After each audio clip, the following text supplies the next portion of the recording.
बिस्मिल्लाहिर्रहमानिर्रहीम। अस्सलाम वालेकुम। आज हो जाए कुछ नया। पकौड़ियों में प्याज डालें, हरी मिर्चें डालें, टमाटर डालें और मज़ेदार जायके वाली एक रेसिपी तैयार करें जो कि आप सबको आएगी बहुत पसंद। चैनल पर नए हैं तो मेरे चैनल को सब्सक्राइब कर लें। तो शुरू करते हैं अपनी वीडियो। मैंने प्याज ली है, मीडियम से थोड़ी बड़ी थी। मसाला इसमें ज़्यादा हमें चाहिए तो प्याज आपने थोड़ी ज़्यादा लेनी है और प्याज इसमें जाएगी भी ज़्यादा, बाद में भी जाएगी। और प्याज को मैंने बारीक चॉप कर लिया है और आधे कप से कम मैंने इसमें ऑयल इस्तेमाल किया है। दालचीनी का एक पीस इसमें डाल देंगे और मसाला इसमें कोई नहीं जाएगा, बस इसको फ्राई करना है। थोड़ा सा नमक, हाफ़ टी स्पून के करीब नमक है जो पकौड़ियाँ में इस्तेमाल कर रही हैं इसके लिए, तो उसमें नमक काफ़ी है। पहले आप पकौड़ियों को चेक कर लेना कि कितना नमक है, उसी हिसाब से आपने इसमें नमक शामिल करना है। नमक नहीं तो ज़्यादा हो जाएगा अगर आप अपने हिसाब से नमक ज़्यादा जैसे डालते हैं खाने में।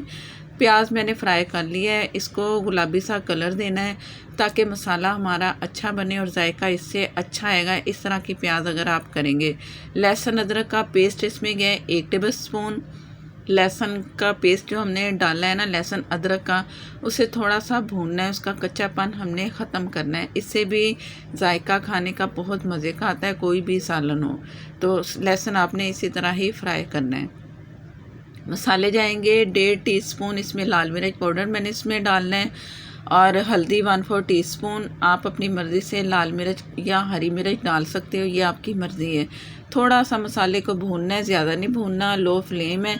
और इसमें पानी शामिल कर दिया और इससे हमने इतना पकाना है कि मसाला हमारा अच्छा सा तैयार हो जाए। इससे ये होगा कि जो हमारी ग्रेवी इसकी तैयार करनी है ना, वो अच्छी सी तैयार होगी प्याज जब मेल्ट होगा। तो मैं इसकी भुनाई कर रही हूँ और ढक के इसे मैंने छोड़ देना है। जैसे ही मसाला तैयार होता है तो फिर मैं आपको दिखाती हूँ। बिस्मिल्लाहिर्रहमानिर्रहीम। मसाला अच्छा सा तैयार हो चुका है, अलग घी नज़र आ रहा है, मसाला अलग है और खुशबू भी मज़े की आ रही है। तो ये मसाला तैयार है। अब इसमें क्या करेंगे, 2 टमाटर लिए मैंने बड़े साइज़ के, उसे पीस लिया है। पीस के डालिएगा, इससे जायका भी अच्छा आता है और टमाटर इसमें नज़र आने नहीं चाहिए। जिसमें मैंने पीसा था बर्तन में या उसमें जार में, उसी में मैंने पानी डाल दिया और इसमें शामिल कर दिया। अब इसका भी मसाला हमने तैयार करना है। दही आपने नहीं डालनी, इससे खट्टा जायका होगा तो इससे भी इसके जायके में फ़र्क पड़ेगा। ढक के छोड़ देंगे मीडियम से कम फ्लेम पे और मसाला तैयार करेंगे। बिस्मिल्लाहिर्रहमानिर्रहीम। मसाला तैयार हो रहा है। पकौड़ियाँ मैंने पहले से भिगो दी हैं। 1 पाव मैंने पकौड़ियाँ ली हैं, बाज़ार से ली हैं। ये तकरीबन 100 के करीब मिलती हैं 1 पाव। तो ये थोड़ी सी सॉफ्ट हुई हैं, इतनी नहीं। हल्का गर्म पानी था, 10 से 15 मिनट भिगो दें तो बहुत अच्छी पकौड़ियाँ हो जाती हैं। मसाला देखती हैं कि कैसा हो चुका है। बिस्मिल्लाहिर्रहमानिर्रहीम। मसाला भी ऑयल नज़र आ रहा है, तैयार है। दरमियान में मैंने इसे चम्मच से चला के मसाले को भूनती रही हूँ और इस वक्त ये मसाला तैयार है। थोड़ा सा मीडियम फ्लेम मैंने कर दिया है, पहले लो था, अब थोड़ा सा तेज़ किया है। और इसमें अब क्या करना है कि जो मैंने आपको पकौड़ियाँ दिखाई हैं, पानी से निकाल के अच्छी तरह पानी निकाल देना है पकौड़ियों का और इसमें शामिल कर देनी है। फुल फ्लेम पे आपने इसकी भुनाई करनी है 1 मिनट के लिए। इससे ये होगा कि जो पकौड़ियाँ कच्ची तो नहीं है, लेकिन भुनाई करने से जायका बहुत अच्छा आएगा। सिर्फ 1 मिनट के लिए भूनना है फुल फ्लेम पे।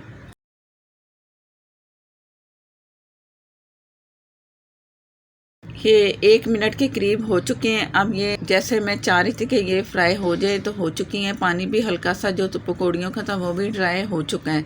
अब इसमें बारी आ गई प्याज की। मैंने 3 मीडियम से थोड़े बड़े थे प्याज, वो मैंने स्लाइस में काट लिए। स्लाइस में इसमें जाते हैं। ये जो मैं रेसिपी तैयार कर रही हूँ ये प्याज ही से तैयार होती है।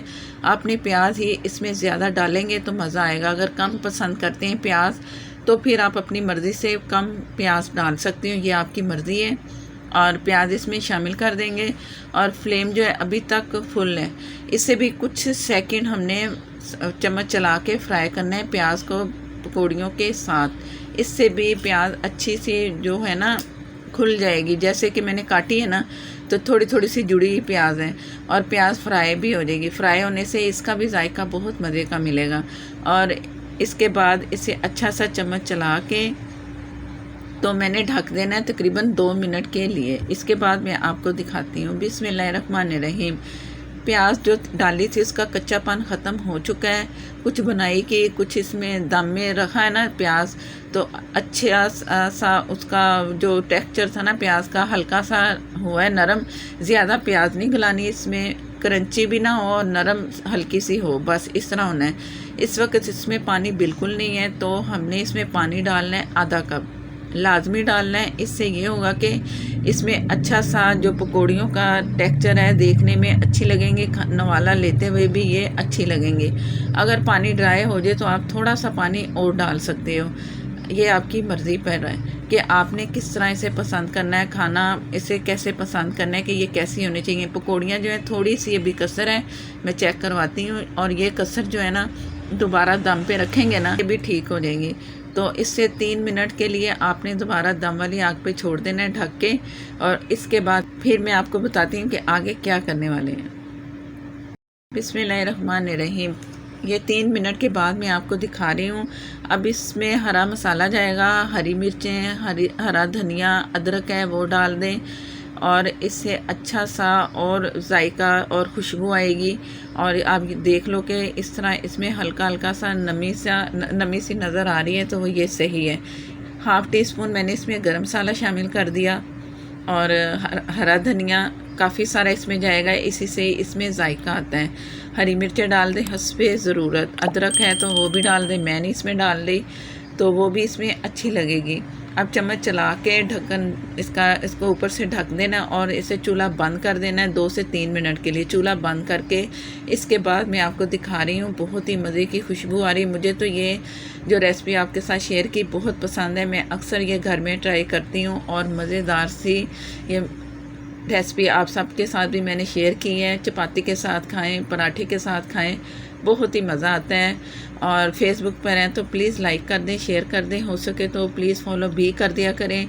और नेक्स्ट वीडियो तक के लिए मुझे दें इजाज़त। अल्लाह हाफिज़।